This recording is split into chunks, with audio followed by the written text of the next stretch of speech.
In 1872, a ship was found adrift in the Atlantic, its cargo almost completely untouched, but with not a single soul on board. 100 years later, a man extorted a small fortune, leaped from a passenger jet into the dead of night, and was never seen again. These stories are separated by a century and an ocean, but they're tied together by one frustrating and fascinating thread. They are two of history's most compelling unsolved mysteries. What does a ghost ship and a skyjacker who vanished into thin air have in common? They are two of history's most compelling unsolved mysteries. They're puzzles that leave behind just enough clues to fuel endless speculation, but never enough to give us the truth. Tonight, we're exploring what really happened to the Mary Celeste and D.B. Cooper. Our first story begins on the choppy waters of the Atlantic. On December 5, 1872, the crew of a British ship, the Dei Gratia, spotted something strange near the Azores Islands. It was another ship, an American brigantine named the Mary Celeste, and it was moving erratically. Her sails were a mess, some were badly set, others were torn, and the ship was clearly not on a steady course. The captain of the Dei Gratia, David Morehouse, was concerned.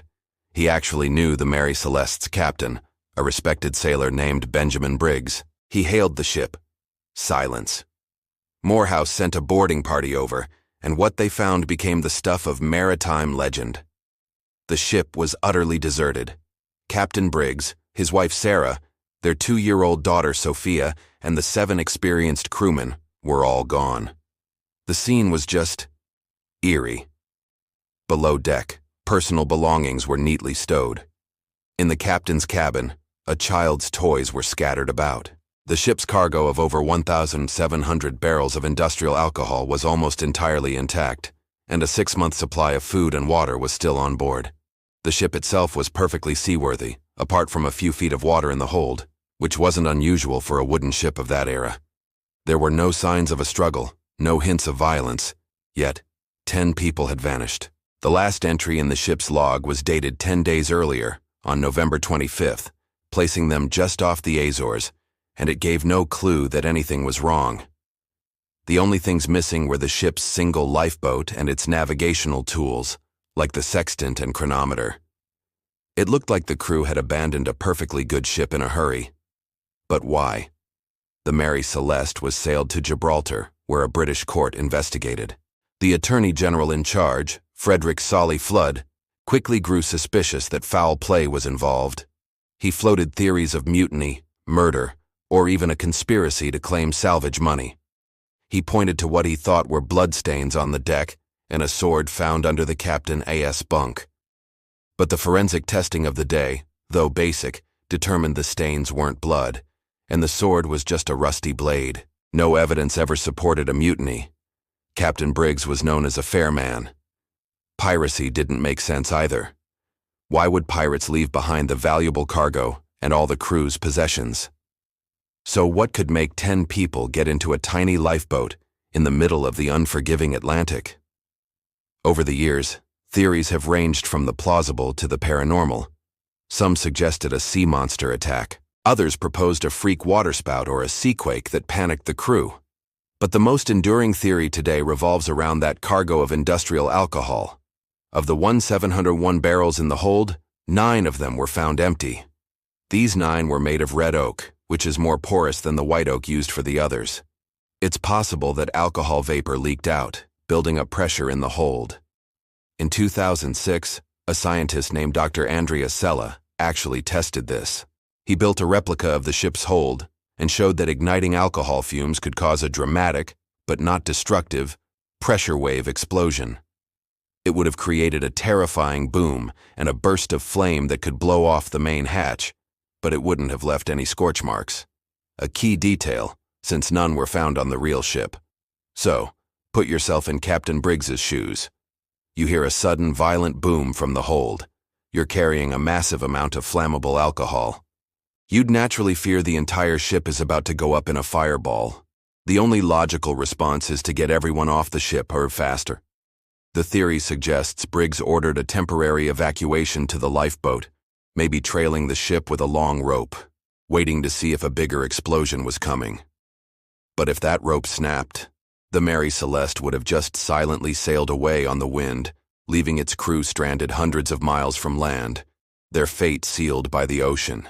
This is still just a theory, of course, a very plausible one, but not definitive proof. The lifeboat was never found. No trace of the crew or passengers has ever been discovered. The Mary Celeste sailed on for a few more years before it was deliberately wrecked in an insurance scam.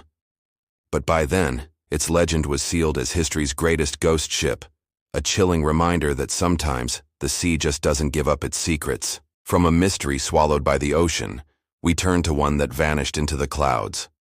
Just as the fate of the Mary Celeste's crew disappeared into the waves, our next figure disappeared into the sky, leaving a legend that has captivated America for over 50 years.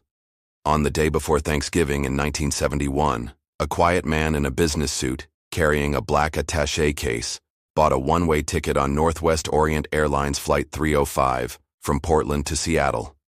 He gave his name as Dan Cooper. He ordered a bourbon and soda. Then he calmly handed a note to a flight attendant. "Miss," Cooper said quietly, "you'd better look at that note. I have a bomb." His demands were stunningly simple: $200,000 in unmarked $20 bills and 4 parachutes, ready for him when the plane landed in Seattle. Throughout the whole ordeal, he was strangely polite, even offering to pay for the flight crew's meals once they landed. While the plane circled, the airline's president authorized the ransom, and the FBI scrambled to get the cash and chutes. In Seattle, Cooper exchanged the 36 passengers for the money and parachutes, but kept a few crew members on board. Then came his next set of instructions. He ordered the pilots to take off for Mexico City, but with very specific flight parameters: fly low, under 10,000 feet, keep the speed under 200 miles per hour, and leave the landing gear down. Somewhere between Seattle and Reno, Cooper did something incredible. He went to the back of the Boeing 727, lowered the aft air stairs, a feature he clearly knew how to operate, and with the money strapped to him, he leaped out into the freezing, rain-swept night. And just like that, he was gone. What followed was one of the most extensive and expensive manhunts in U.S. history. For 45 years, the FBI ran an investigation codenamed Norjack, scouring the dense, rugged wilderness where they thought he might have landed. They investigated over 1,000 suspects, but D.B. Cooper, a name he was mistakenly given by the press, had simply vanished. For nearly a decade, there wasn't a single clue.